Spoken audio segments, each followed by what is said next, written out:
Real quickly, maybe not cap rates, because cap rates are huge. Is there a quick overview? Because I think what I'd like to do is have you come back, and if you can do maybe high level cap rate, because we've got such compression right now. How do you figure it? Seriously, it seems very random. It's a great question. I'm going to try not to get too nitty gritty with you guys on cap rates, but we look at really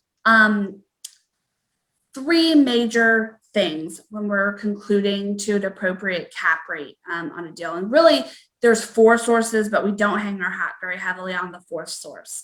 So I'll tell you the four sources and then which of those three we look very heavily at.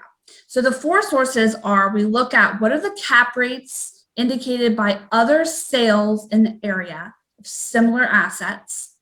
We look at what would be the built-up cap rate if we considered typical equity yields and typical equity expectations, and typical loan terms and loan yields in a particular location. And we blend those all together to get a cap rate through an analysis called band of investment.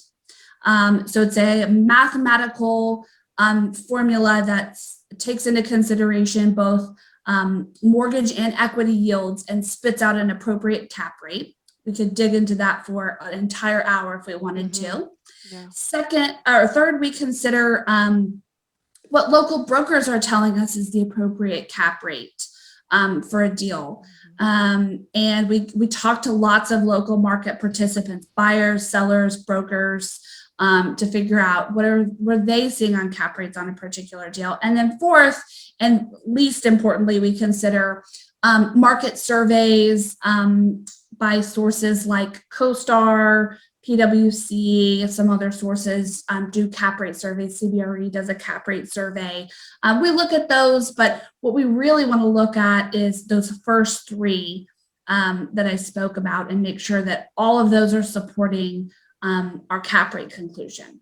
But really the best thing for you guys to understand about cap rates is that cap rates have to do with the balance of risk to a deal and expected yield from a deal. You know, you guys are putting equity dollars into this deal and you want to make a certain percentage on those equity dollars, and that matters.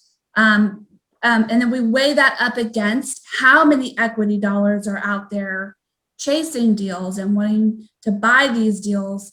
So those are the two pressures that push up against each other on cap rate, and we try to find the balance between those. So you guys want high yield on your equity, but then there's a lot of equity dollars chasing deals, so that puts low pressure on the cap rate.